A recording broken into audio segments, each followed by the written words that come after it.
In articulatory phonetics, a consonant is a speech sound that is articulated with complete or partial closure of the vocal tract. Examples are pronounced with the lips, pronounced with the front of the tongue, pronounced with the back of the tongue, pronounced in the throat, and pronounced by forcing air through a narrow channel, and which have air flowing through the nose. Contrasting with consonants are vowels. Since the number of possible sounds in all of the world's languages is much greater than the number of letters in any one alphabet, linguists have devised systems such as the International Phonetic Alphabet to assign a unique and unambiguous symbol to each attested consonant. In fact, the English alphabet has fewer consonant letters than English has consonant sounds, so digraphs like ch, sh, th, and zh are used to extend the alphabet,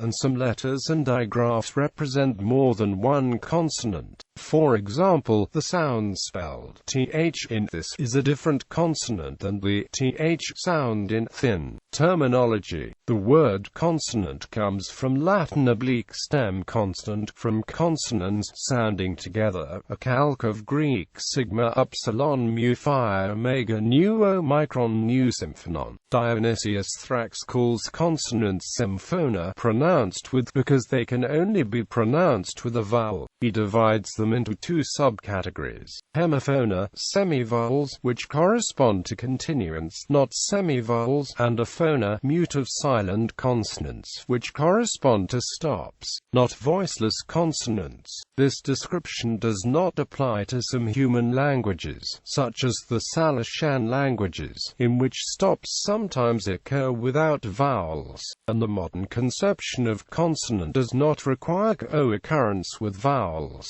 Letters. The word consonant is also used to refer to a letter of an alphabet that denotes a consonant sound. The 21 consonant letters in the English alphabet are B, C, D, F, G, H, J, K, L, M, N, P, Q, R, S, T, V, X, Z, and usually W and Y. The letter Y stands for the consonant J in yoke, the vowel in myth, the vowel I in funny, and the diphthong A in my. W always represents a consonant except in combination with a vowel letter, as in growth, raw, and how, and in a few loanwords from Welsh, like crwth cum.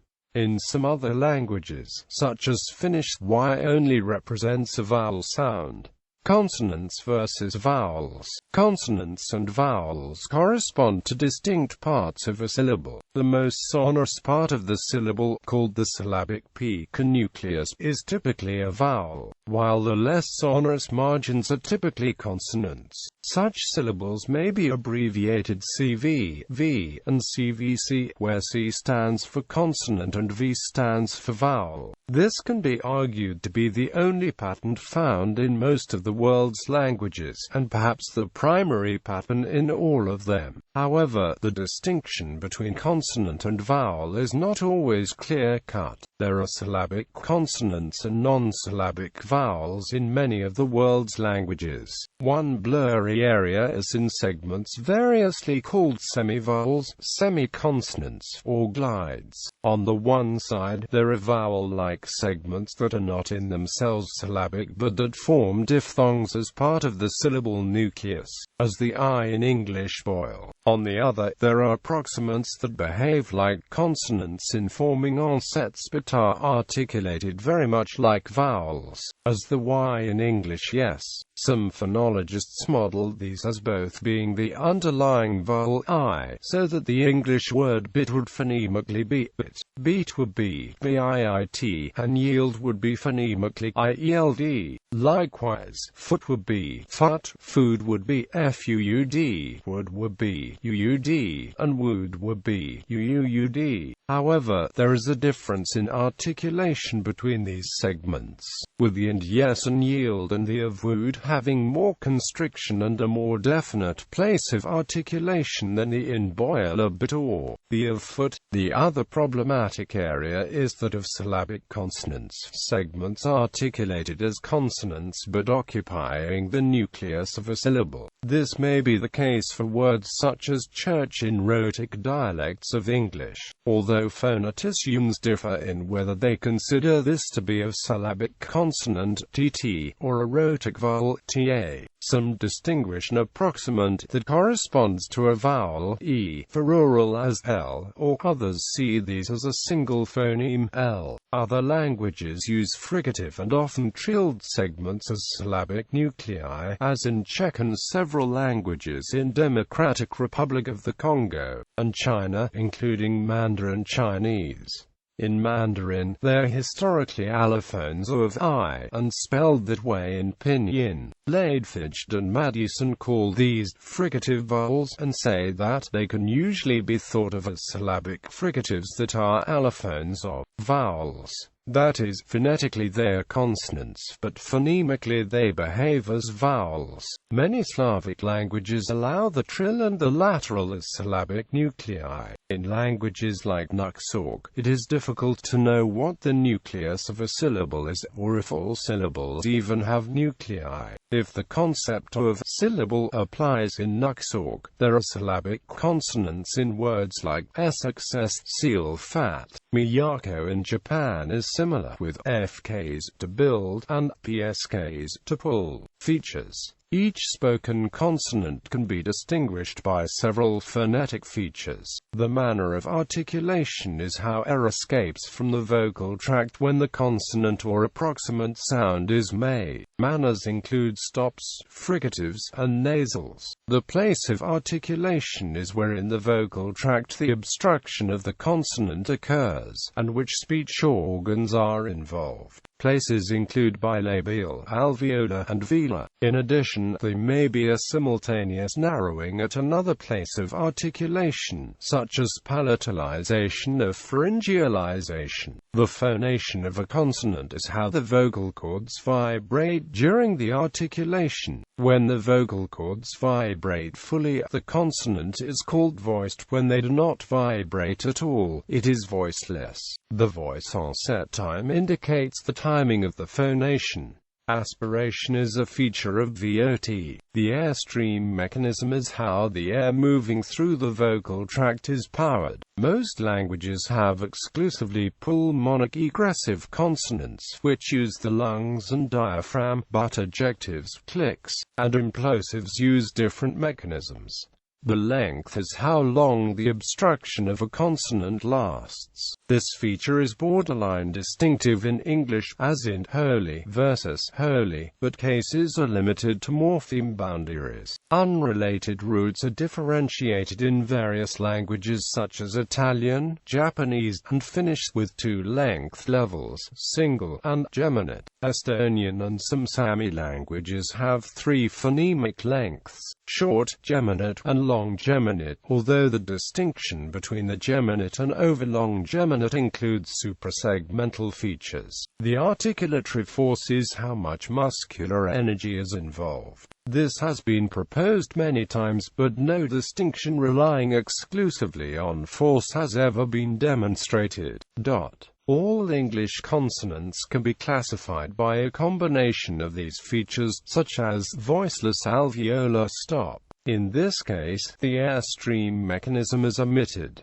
Some pairs of consonants like p, b, t, d are sometimes called fortis and lenis, but this is a phonological rather than phonetic distinction. Consonants are scheduled by the features in a number of IPA charts. Examples: a recently extinct Ubik language had only 2 or 3 vowels but 84 consonants. The TAA language has 87 consonants under one analysis, 164 under another, plus some 30 vowels and tone. The types of consonants used in various languages are by no means universal. For instance, nearly all Australian languages lack fricatives. A large percentage of the world's languages lack voice stops as phonemes such as and. Most languages, however, do include one or more fricatives, with being the most common, and a liquid consonant or two, with the most common. The approximant is also widespread, and virtually all languages have one or more nasals, though a very few, such as the central dialect of Rotokas, lack even these. This last language has the smallest number of consonants in the world, with just 6. Most common. The most common consonants around the world are the 3 voiceless stops, and the 2 nasals. However, even these common 5 are not universal.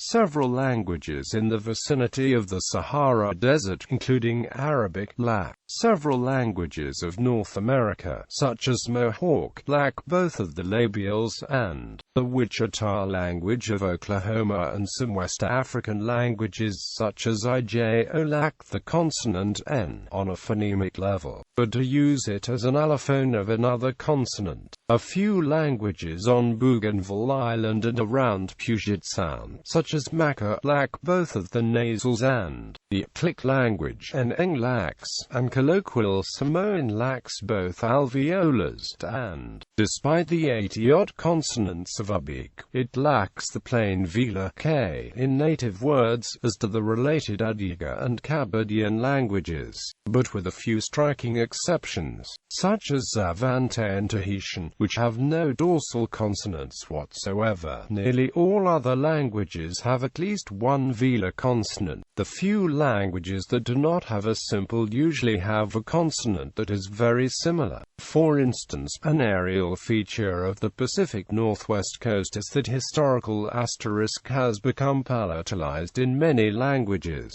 so that Saanich, for example, has an but no plain. Similarly, historical asterisk in the Northwest Caucasian languages became palatalized to K in Ubik and T in most Circassian dialects. The most frequent consonant in many languages is audio samples. The following are consonant charts with links to audio samples. IPA chart pulmonic consonants with audio.